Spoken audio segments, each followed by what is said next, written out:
The fatherhood dimension of God was never on full display until Jesus Christ, who is God the Word, came as the only begotten Son of God to pay the ransom for sin. Prior to this, they were not sons. Hence, none addressed God even as Father, because God didn't call them son. When they pray, listen, they don't pray to Father. They don't call God Father, because God didn't call them son.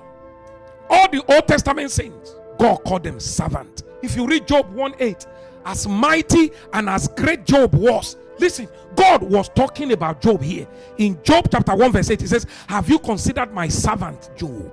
That is a man God is proud of. I'm talking about a man God was proud of. He was bragging about this man. What did he call him? Servant.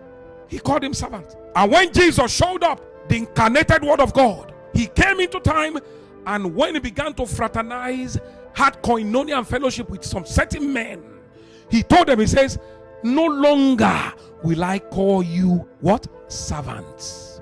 With me, Jesus was actually seeing them that way. A time came when he said, no, it can't be that anymore.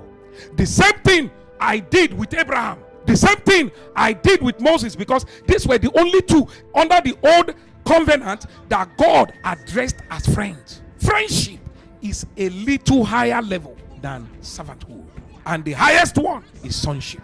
And that was what we became when that blood was poured. We became what Adam was in Eden. We went back there because Adam was a prince. In John 15:15, Jesus was talking.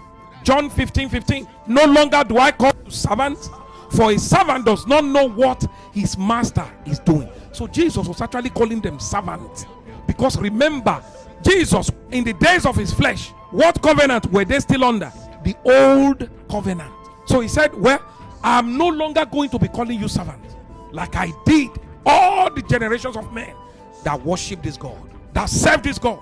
He said, but I have called you what? Friends. For all things that I learned from my Father, I have made known to you. Then if you read further, he says, a servant does not know what the master does. He said, but friends can. Friends can. But friends won't even know everything. Who can? Sons. That was the very same thing God did with Abraham and Moses. So the fatherhood dimension of God was never in full display until Jesus came. John 3:16, for God so loved the world that he gave his only begotten son. That is when God began to talk about sonship. Before that time, you will not hear God saying, I'm giving a son.